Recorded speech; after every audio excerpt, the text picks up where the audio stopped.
जय हिंद प्यारे बच्चों। तो स्वागत है आप सभी लोगों का आपके अपने प्यारे से YouTube channel CKS online classes में। तो प्यारे बच्चों, आज की इस क्लास में हम लोग पढ़ने वाले हैं क्लास 12 जियोग्राफी यानी भूगोल के लघु एवं दीर्घ उत्तरीय प्रश्न उत्तर को, जो कि आपके 2025 के फाइनल बोर्ड परीक्षा के लिए काफ़ी ही महत्वपूर्ण है। और यहाँ से प्रश्न आपके सीधे सीधे परीक्षा में देखने को मिलेंगे। ये 100% हम गारंटी के साथ प्यारे बाबू आपसे हम बोल सकते हैं, क्योंकि जो भी क्वेश्चन लिए गए हैं सभी क्वेश्चन एकदम गेसिंग किए गए क्वेश्चन है। और आप लोग का ये सेट 1 चल रहा है, ठीक है। सेट 1 आप लोगों को करा रहे हैं। कुल 10 सेट आप लोग को हम कराएंगे, जिसमें आप लोग को एकदम इंपॉर्टेंट क्वेश्चन पढ़ाएंगे। और उस 10 सेट से बाहर एक भी प्रश्न आपके एग्जाम में नहीं मिलेगा। इसलिए आप लोग सभी क्लास को पढ़ने के लिए आप लोग पहले सेट 1 को पढ़ लीजिए। सेट 2 अगर आपको पढ़ना हो तो आप लोग ज़रूर कमेंट कीजिएगा, ताकि हम सेट 2 आप सबके लिए ज़रूर लेकर आएँ। तो आप लोग सेट अभी 1 पढ़ रहे हैं, 2 पढ़ने के लिए आप लोग ज़रूर कमेंट कीजिएगा। अगर आप नए हैं तो रोज़ रात हम लोग का 7:30 से लाइव क्लास चलता है। अगर आप नए जुड़े हैं चैनल पर तो आप इस चैनल को ज़रूर सब्सक्राइब करके ऑल पे दबा लीजिए, जिससे आने वाले सभी क्लास का नोटिफिकेशन आपके पास पहुंच जाए और आप जो इस क्लास को पढ़कर अपनी तैयारी कर पाएँ। क्योंकि हम आप सभी प्यारे बच्चे के लिए एकदम फ्री क्लास और फ्री PDF लेकर आए हैं इस चैनल पर, जिससे आपकी तैयारी बहुत ही अच्छी तरीके से हो जाएगी। अगर आप फ्री PDF के साथ अगर पढ़ाई करना चाहते हैं तब आप ज़रूर सब्सक्राइब करके ऑल पे दबा के कॉमेंट में एक बार ज़रूर लिखिएगा कि I am new student sir, ठीक है। ताकि क्लास के बाद आपको एक नंबर देंगे, जिस नंबर पर आप मैसेज करके हमसे बिल्कुल फ्री PDF आप लेकर अपनी तैयारी कर सकते हैं। तो नए हैं तो ज़रूर चैनल को सब्सक्राइब कर लीजिएगा। क्लास अच्छा लगेगा तो ज़्यादा से ज़्यादा शेयर कीजिएगा दोस्तों के पास, ताकि और भी आपके दोस्त लोग यहाँ से जुड़कर फ्री में पढ़ाई करके फ्री में PDF लेकर अपनी तैयारी अच्छा से कर लें, ठीक है। तो ज़्यादा से ज़्यादा शेयर कीजिएगा और सभी प्यारे बाबू जो है क्लास को भी एक बार ज़रूर लाइक कर दीजिए, ठीक है। चलिए फटाफट एक बार लाइक कर दीजिए। और सेट 1 आप लोग पढ़ रहे हैं, सेट 2 अगर आपको पढ़ना हो तो ज़रूर आप लोग कमेंट कीजिएगा, ताकि हम सेट 2 आपके लिए बहुत जल्द लेकर आएंगे, ठीक है। तो चलिए क्लास को स्टार्ट करते हैं और आज का पहला नंबर क्वेश्चन देखते हैं। चलिए, तो आज का पहला नंबर क्वेश्चन है प्यारे बाबू आप लोग के सामने कि मानव भूगोल को परिभाषित कीजिए, ठीक है। मानव भूगोल को आपको क्या करना है, परिभाषित करना है प्यारे बाबू, ठीक है। इसको समझिएगा। उत्तर क्या है? उत्तर है कि मानव भूगोल भूगोल की वह शाखा है ना, जो मानव भूगोल है यह भूगोल की वह शाखा है जिसमें मानवीय क्रियाओं और वातावरण के पारस्परिक संबंधों का अध्ययन जो है किया जाता है।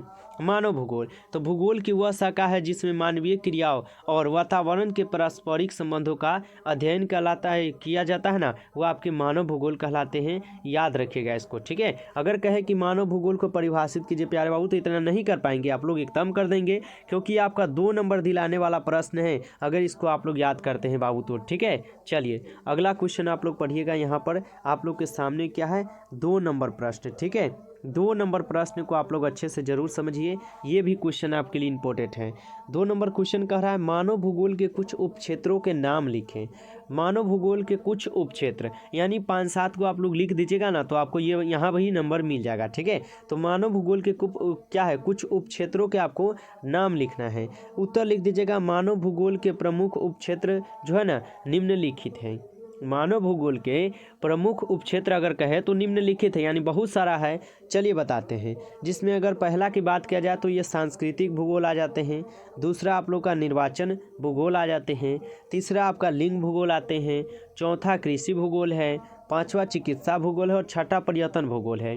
ये क्या है, ये सब आपके जो है ना मानव भूगोल के कुछ उपक्षेत्रों के नाम हैं, जिसको आप लोग को एग्जाम में लिखना पड़ता है, बताना पड़ता है कि ये सब क्या है, मानव भूगोल के ही उपक्षेत्र है, जिसको आप लोग लिख कर अच्छा से नंबर बाबू प्राप्त कर सकते हैं, ठीक है।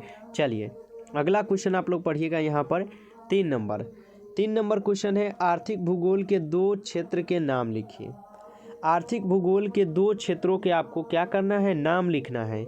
ये 1 शॉर्ट क्वेश्चन है और आपको मुंह पर मतलब बोलने से ही याद हो जाएगा। अगर याद करना है बाबू तो आपको हम बता देते हैं कि कमेंट बॉक्स में जो भी आप क्वेश्चन आंसर देख रहे हैं इसको लिखते चलिए, तभी आपको याद होगा, नहीं तो नहीं हो पाएगा, ठीक है। चलिए उत्तर है आर्थिक भूगोल के उपक्षेत्र कृषि भूगोल और औद्योगिक क्या है, उद्योग भूगोल है। यानी आर्थिक भूगोल के 2 उपक्षेत्र के आपको नाम लिखना है। तो आर्थिक भूगोल के उपक्षेत्र कृषि भूगोल और क्या है, उद्योग भूगोल है। ये क्या है, तो आर्थिक भूगोल के 2 भूगोल क्या है, आर्थिक भूगोल के 2 उपक्षेत्र के नाम है, ठीक है, जिसको आप लोग याद रखेगा। अगला क्वेश्चन है आप लोग का यहाँ पर 4 नंबर। 4 नंबर क्वेश्चन है निश्चयवाद क्या है। ठीक है, हमें लग रहा है बाबू कि आपको पढ़ाए भी होंगे और आपको याद भी होना चाहिए। ठीक है, लेकिन फिर से हम रिपीट करा रहे हैं, आपको अच्छी तरीके से पढ़ा रहे हैं, रिवीजन करा रहे हैं। ठीक है, जो बच्चे नहीं पढ़ेंगे वो पढ़ भी लेंगे और आपका रिवीजन होगा तो और अच्छा रहेगा। ठीक है, उत्तर है विकास पारंपरिक अवस्था में मानव प्रकृति के आदेश के अनुसार अपने आप को ढाल लिया जाता है। ठीक है, निश्चयवाद में मानव प्रकृति को सुनता था। मानव क्या है, प्रकृति का सुनता था। जो भगवान उगवान हम लोग नहीं मानते कि शिव हो गए, क्या है, शिव हो गए, शंकर जिसको हम लोग बोलते हैं, विष्णु जो हो जाए, सरस्वती माता हो गए, दुर्गा जी हो गए, मतलब कोई भी भगवान का अगर नाम लिया जाए तो उनको क्या करते हैं, हम लोग मानते हैं, उनसे हम लोग डरते हैं, उनको मानते हैं, पूजते हैं। ठीक है, प्रकृति से डरता था और प्रकृति की पूजा करता था। इसे ही निश्चयवाद जो है कहा जाता है। ठीक है, इसे ही क्या है, तो निश्चयवाद जो है कहा जाता है, जिसको आप लोग याद जरूर कर लीजिएगा प्यारे बाबू। ठीक है, चलिए आगे बढ़ते हैं। अगला क्वेश्चन आप लोग समझिए 5 नंबर। 5 नंबर क्वेश्चन है निश्चयवाद और संभववाद के बीच अंतर स्पष्ट कीजिए। निश्चयवाद और संभववाद के बीच आपको क्या करना है, अंतर स्पष्ट करना है। ठीक है, चलिए समझते हैं। तो निश्चयवाद पहले हम लोग समझ लेते हैं निश्चयवाद क्या है। तो निश्चयवाद मनुष्य का प्रकृति के अनुसार ढलना निश्चयवाद कहलाता है। यानी मनुष्य क्या है, तो प्रकृति के अनुसार ढलना, यानी प्रकृति को क्या करते हैं, वह ईश्वर मानकर पूजा करते हैं, यानी अपने आप को क्या है, प्रकृति को ही ढाल देते हैं। ठीक ना, वह निश्चयवाद कहलाता है। और वहीं पे संभववाद की बात की जाए तो मनुष्य के द्वारा प्रकृति का उपयोग करके अपनी आवश्यकता की पूर्ति करना संभववाद कहलाता है। ठीक है, यानी संभववाद क्या है, तो मनुष्य के द्वारा, यानी मनुष्य के द्वारा प्रकृति का उपयोग करके, ठीक है, अपनी आवश्यकता की पूर्ति करना संभववाद कहलाता है। जैसे मान लीजिए एग्जाम्पल पर अगर हम बात करें, मनुष्य क्या है, कोई जो इंसान होता है जो भाई क्या करता है, एक भीख के ही ऊपर ले लेते हैं। जैसे कि 5-10 रुपया नहीं मांगता है बाजार में आपसे कि दे दीजिए भैया, भूखे हैं, हाई है, हो गए। ठीक है, यानी इस प्रकार क्या है, भगवान के नाम पर वह क्या करता है, आपसे पैसा लेकर लेता है, वो अपना पेट पालता है और खाता पीता ऐश करता है। ठीक है, यानी भगवान का उपयोग करके, नाम का उपयोग करके क्या अपना पेट पाल रहे हैं और अपना जिंदगी काट रहे हैं। ठीक है, चलिए तो इसको आप लोग याद रखिएगा ना, एग्जाम्पल बहुत ही ईजी देंगे जो आप लोग के साथ होता है, देखते होइएगा आप लोग अपने गांव में। ठीक है, चलिए यहाँ पे 6 नंबर क्वेश्चन है नौ निश्चयवाद, वैज्ञानिक निश्चयवाद, रुको और जाओ निश्चयवाद से आप क्या समझते हैं।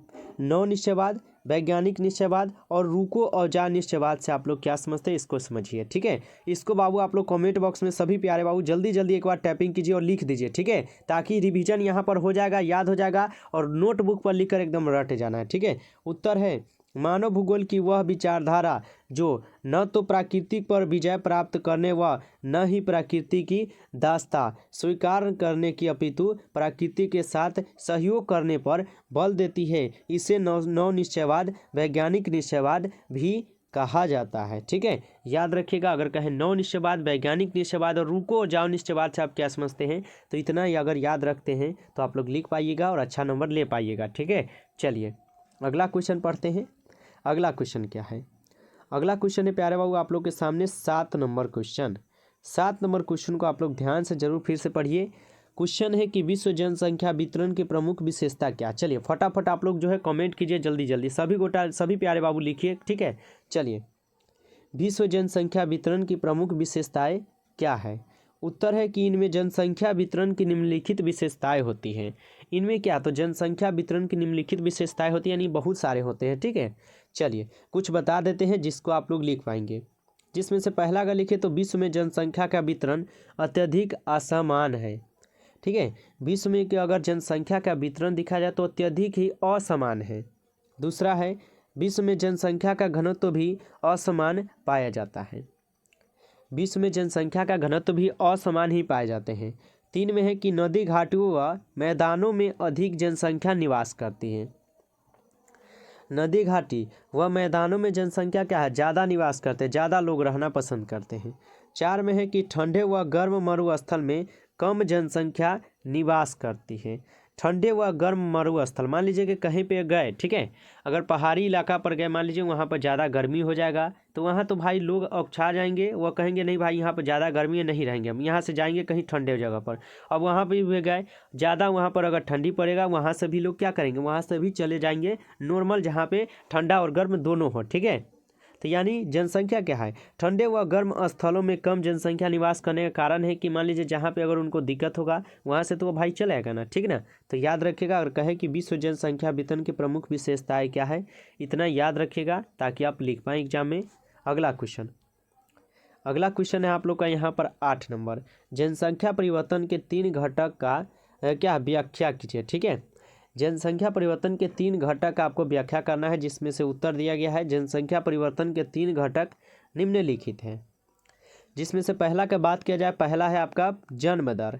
तो प्रति 1000 स्त्रियों पर जन्म लेने वाले जीवित बच्चों की संख्या को जन्म दर कहा जाता है, यानी प्रति 1000। ठीक है, यानी मान लीजिए कि 1000 अभी क्या है, 1000 एक बच्चा है, अगर उनमें एक और बच्चा लेता है तो 1002 ना हो जाएगा, यानी प्रति 1000 स्त्रियों पर जन्म लेने वाले जीवित बच्चों की संख्या को जन्म दर कहते हैं। अगर मृत्यु दर की बात किया जाए, 2 में है मृत्यु दर, तो प्रति 1000 लोगों पर मरने वाले लोगों की संख्या को हम लोग मृत्यु दर कहते हैं।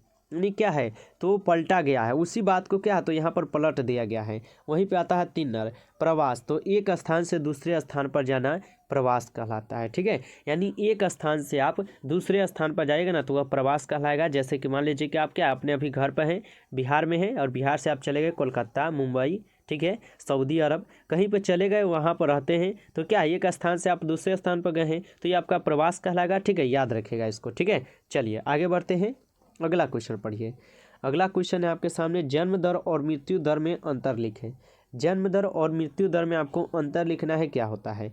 उत्तर है जन्म दर, तो प्रति 1000 स्त्रियों पर जन्म लेने वाले जीवित बच्चों की संख्या को जन्म दर कहा जाता है, अभी न पढ़े हैं। और मृत्यु दर, तो प्रति 1000 लोगों पर मरने वाले लोगों की संख्या को हम लोग मृत्यु दर कहते हैं। ठीक है, या कहा जाता है। ठीक है, इस प्रकार आप लोग याद रख लीजिएगा, ये अभी हम लोग जस्ट पढ़े। ठीक है, याद रख लीजिएगा नोटबुक पर लिख कर। ठीक है, चलिए 10 क्वेश्चन है, लिंग अनुपात शब्द की परिभाषा दीजिए। लिंग अनुपात शब्द की आपको परिभाषा देना है। उत्तर है कि प्रति 1000 पुरुष पर महिलाओं की संख्या को लिंग अनुपात कहा जाता है।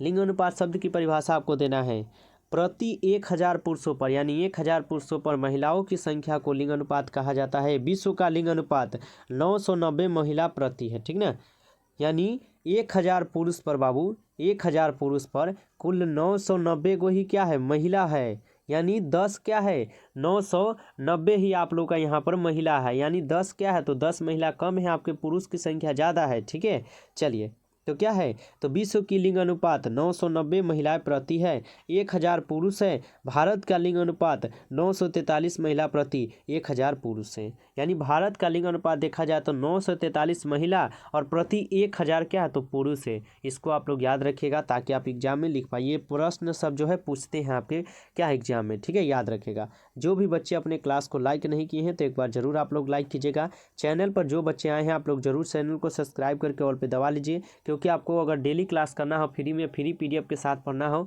तो आप जरूर बाबू सब्सक्राइब करके जुड़िएगा। ठीक है, चलिए आगे बढ़ते हैं। अगला क्वेश्चन है यहाँ पर 11 नंबर। 11 क्वेश्चन है, आयु लिंग संरचना से आप क्या समझते हैं।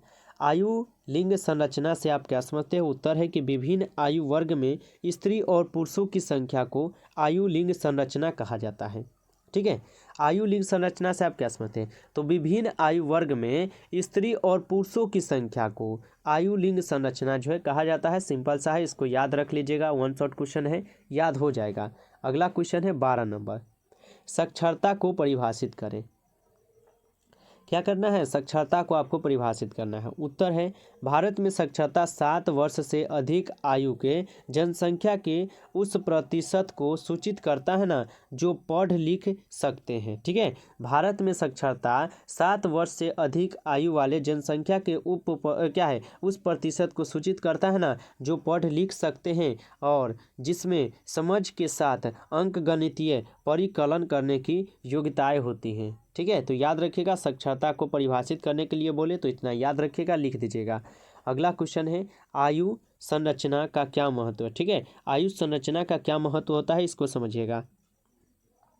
उत्तर है कि आयु संरचना विभिन्न आयु वर्ग में लोगों की संख्या को प्रदर्शित करती है।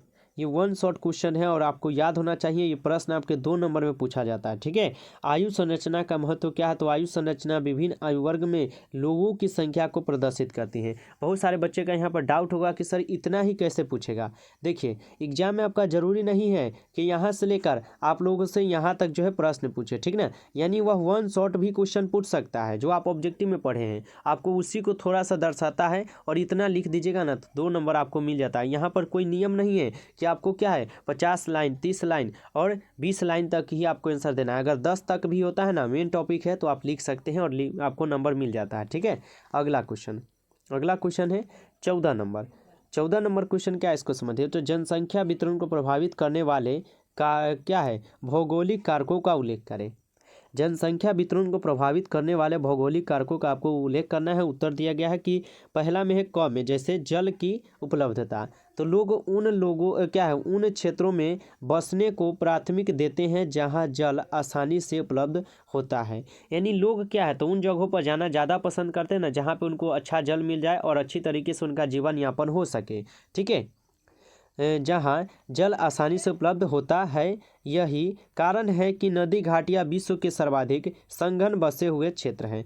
यही कारण है कि जो नदी उदी होते हैं ना उसके बगल में जो उसके मतलब काते काते क्या है घर उर ज़्यादा बनने का कारण यही होता है, क्योंकि उनको जल जो है ना आसानी से मिल जाता है, खेती बाड़ी भी कर लेता है, पानी पीने के लिए भी हो जाते हैं, स्नान के लिए हो जाते हैं, यानी उनको सब तरह की सुविधा जो है ना वहाँ पर मिल जाते हैं देखने को। इसलिए क्या है तो लोग जो है ना नदी घाटियों के किनारे बसना पसंद करते हैं, ठीक है, याद रखिएगा। चलिए आगे बढ़ते हैं। अगला क्वेश्चन है आपका, आगे क्या है ख में कहा गया है कि जलवायु। तो अत्यधिक गर्म या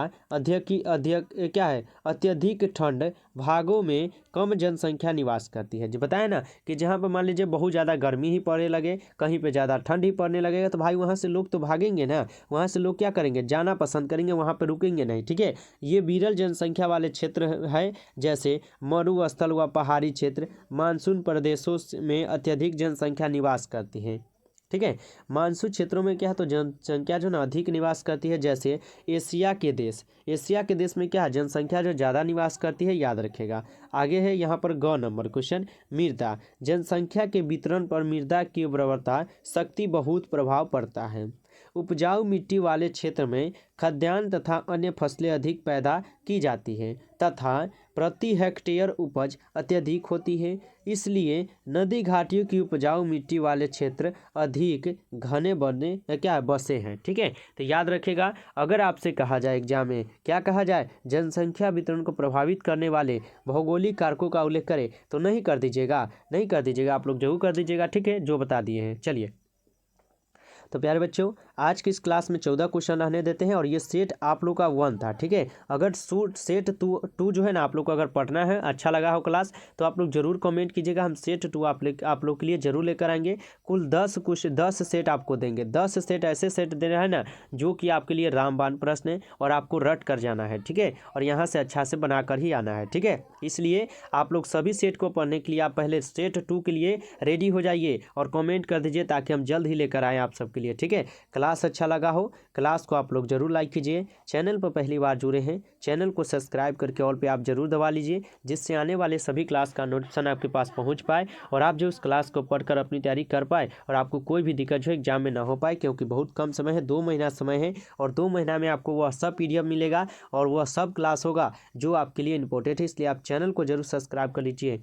क्लास अच्छा लगे तो ज़्यादा से ज़्यादा आप दोस्तों को भी शेयर कीजिए, ठीक है। चलिए तो मिलते हैं फिर नेक्स्ट क्लास में। उनसे पहले आप लोग को नंबर दे देते हैं, जो बच्चे नए हैं आप लोग मैसेज कर लीजिएगा। नंबर है आपका 962 18 834। आप लोग इस नंबर पर मैसेज करके हमसे बिल्कुल फ्री PDF लेकर अपनी तैयारी कर सकते हैं। तो चलिए फिर मिलते हैं नेक्स्ट क्लास में, तब तक के लिए जय हिंद, जय भारत।